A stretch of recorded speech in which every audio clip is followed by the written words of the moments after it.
So what's up? Kumusta? Ayos ba tayo dyan? So nandito tayo ngayon sa may Rusi San Rafael branch para sa update natin dito sa motorcycle na to. At ngayong araw na to, nakita na rin natin itong Rusi Flame 150X.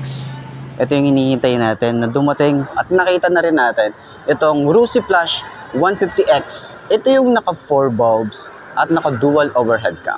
So alamin natin yung specification nito at kung sulit nga ba yung presyo nito.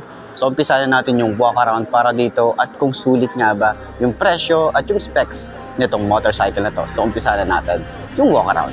Ayos na ayos yan. Walk around na natin. Tara, ayos na ayos yan. You cannot stop me, I'ma make it to the top spicy. Call a covenant, not cocky. You cannot break me, this world's mine for the taking. Got an itch, man, I'm making. I'll keep my head down and grind and be patient. I'll take a stab at the top and the sailing. They can all try, but you cannot contain it. Cause I see the things that I want and I take on my goal. Push myself to the brink, no limit. Do what it takes to be free, committed. I'm a little obsessed with things, I'll admit it. But that's what it takes to get a freedom ticket. Got a killer instinct and it's just the beginning. Breaking down walls and the hurt start thinning. And the more you push it, the fast start trimming. Till you're the only one standing up straight, winning all. No, we never sit still. It's time to stand up, time to take the red pill. To make this our world, gonna die on this hill. Be ready to fight and be ready to kill. We never give up, no, we never sit still. It's time to stand up, time to take the red pill. To make this our world, gonna die on this hill. Be ready to fight and be ready.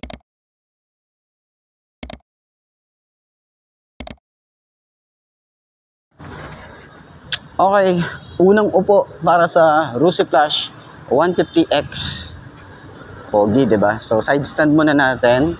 Upuan natin. Ayan. So nga pala, buti na lang naabutan ko 'to kasi nga ngayon din yung release nito. At least nakaabot tayo sa unit na 'to, no? So ayan, sakyan natin. 5'2" ang aking height. Naka-boots tayo. Hindi naman siya ganoon kataas yung boots.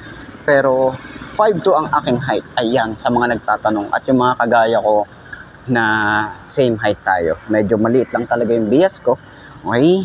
So itayo natin. Sobrang gaan ng motorcycle. Pwede nating bitawan, 'di ba? Manageable siya. Ramdam ko agad yung shock niya sa likod, na maganda yung play. Yung shock niya sa harap, ang ganda oh. Ito niyo yan. Oh yeah. Bastos, pag sa akin bastos eh. So ayun na nga. Ayan. Okay, hindi naman tayo masyadong hirap dito sa kanyang height natin or sa seat height niya, hindi tayo hirap. Turning radius niya, medyo hindi siya ganun kalawak, pero saktuhan to para maka-U-turn tayo. Yan. 'Di ba? Gusto ko yung feels niya. Yung upuan, ayan, usod pa tayo. Yung upuan niya, maganda to sa long ride kasi hindi siya yung sobrang lambot, hindi siya yung sobrang tigas, saktuhan lang. Ganun yung mga long ride na hindi ka agad masakit sa puwet. Pero syempre, hinto tayo ng mga 2 hours, 'di ba? Pag nasa biyahe na tayo ng 2 hours, hinto tayo para at least pahinga. Yan. So maluwag yung ating OBR. Ayan oh. Meron pa tayong space dito, malawak pa or malaki pa. And yung legroom, ganyan, malapad din, 'di ba? Para sa 5'2" na kagaya ko. Sa mga matataas pa na kagaya ko yun, 5'8", siguro mga 5'7", hindi siya mukhang maliit sa inyo. Ayan. Ayos, di ba? Pogi talaga na ito. So, ayun na nga, para dun sa lahat ng mga gustong kumuha ng ganitong motorcycle, puntahan nyo na lang yung pinakamalapit na Rusi branch or pwede nyo puntahan dito si Rusi San Rafael branch para at least makapagpa-reserve kayo na itong motorcycle na to. So, ito yung pangalawa dito na ipo-pull out na at least naabutan natin bago i-pull out ngayong araw na to. So, ayun na nga, sana maka-test ride din tayo nito. Baka meron dyan, baka naman pwede nyo akong pahiramin, di ba? So, ayun na nga. Puntahan nyo na lang. Ayos na ayos siya. Siyempre, center stand pa rin natin yan. Kung madali ba siyang i-center stand. Ayan. Sobrang dali lang. Ayos, di ba? So, ayun na nga. Ngayong 2025, mauupuan na natin itong Rusi Flame 150X. Ito yung naka-liquid cooled, naka-dual overhead cam, 4 bulbs. Ang pogi. Gusto ko yung kanilang decals. Yung kulay, cyan color, approved na approved para sa akin. Ang ganda ng itsura. Ang pogi lalo. Di ba mas pumogi siya? Pero yun na nga, sakyan na natin. 5'2" ang aking height. Yun oh. Baka meron tayong mga kasing height ko na gustong bumili ng ganitong motorcycle. meron kayong reference. So, yung sakyan na natin, yun o. So, naka-regular shoes lang tayo rito. Medyo pakiramdam natin dito, medyo sub-sub tayo ng konti. Tapos, tingkayad, pero dahil nga magaan naman yung motor kapag naitayo na natin, ayan, nagagawa nating itayo. May nararamdaman tayong konting bigat lang naman, konting-konti lang. Pero yan, yung itsura natin. Ganda, pogi oh. Diba? Tapos, shock niya sa harap. Napakalambot ng shock.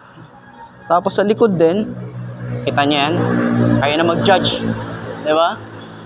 So, turning radius, hindi siya ganun kalawak. Pero saktuhan lang to para makapag-U-turn tayo ng maayos.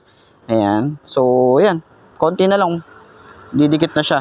Tapos kagandahan dito, meron din tayong space dito. Baka pwede nating paglagyan pa to ng bracket na pwede nating paglagyan din ng mga gamit natin dito sa harap. Alam naman natin kapag babiyahe tayo, lagi tayong may sobrang gamit. Pwede nating ilagay dito.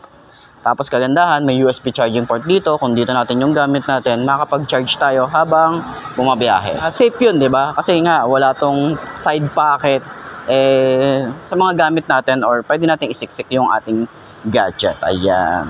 So, yung tsura naman natin, kapag nagra-rides, lawak din dito.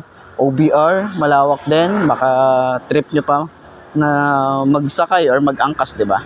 So, ganyan yung tsura natin. Hindi naman siya ganun kasubsob. Ayan, di ba? So, medyo mataas ng konti. Hindi rin siya mukhang nakakangawit sa biyahe. Ayan. Pogi ng motor. Oh. So, ayun, para dun sa lahat ng mga gustong kumuha ng ganitong motorcycle, puntahan nyo na lang dito sa may Rusi Kapihan branch. Pero ilalagay ko pa rin yung contact number nila dyan para at least rekta na kayo sa kanila, tumawag or mag-inquire. So, ayan, sa tingin nyo, sulit ba ang forma, ang presyo? Alamin na natin yan. So, tara. Siyempre, center stand muna natin kung magaan din ba siya i-center stand. You know. Medyo may kabigatan pero ayos lang. So, yun ang mga best, no? Marami nagtatanong kung magkano nga ba ang ganitong motorcycle.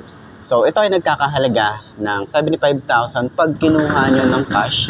Depende na lang siguro kung ika-cash nyo, hindi kayo ng discount para kayo Rusi. Alam nyo naman yan, sabot-sabot lang yan, di ba? Pero ang kanyang down payment ay nasa 4,000 lang. At yung kanilang months, ilalagay ko na lang din dyan sa screen nyo para at least meron kayong idea kung magkano nga ba ang ganitong motorcycle ngayong 2024. So sa tingin nyo, sulit nga ba ang ganitong motorcycle? Comment nyo nga yan sa baba para at least mapag-usapan natin at may share din natin yung mga naging experience natin, lalo na sa Rusi motorcycle. So, comment nyo yan. Ayos yan, di ba? So, yun nga mga best, no? Magkano nga ba ang ganitong motorcycle? No, Rusi Flame 150X, sa mga nagtatanong, ito ay nagkakahalaga ng 75,000. Kapresyo siya ng Flash 150X din.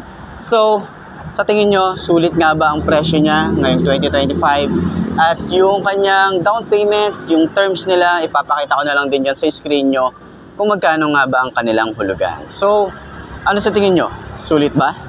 And dun sa mga nakabili na ng ganitong motorcycle, baka pwede nyo i-share dyan sa comment section para at least merong idea yung mga gustong bumili at kung ano nga ba yung mga naging experience nyo sa motor na to.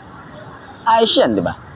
So, yun ang mga best, no? Ito na ba ang motor na babagi sa'yo? Kung ito na nga ay markahan mo na at mag-subscribe ka na sa aking YouTube channel, i-click mo na rin yung notification bell para updated ka sa lahat ng videos na upload natin. Dito araw-araw, so laging tatandaan, wala sa brand ng motor ang itatagal yan. Kundi na sa pag-aalaga mo yan, tatagal yan. Ayos na ayos yan. So, kita na lang ulit tayo bukas. I'm Mark D. Ciao. Maraming salamat sa inyo. Babush. Haha. Always had it inside, it's the key to make the most of this life believe. No, we never sit still. It's time to stand up, time to take the red pill. To make this our world, gonna die on this hill. Be ready to fight and be ready to kill. We never give up, no, we never sit still. It's time to stand up, time to take the red pill.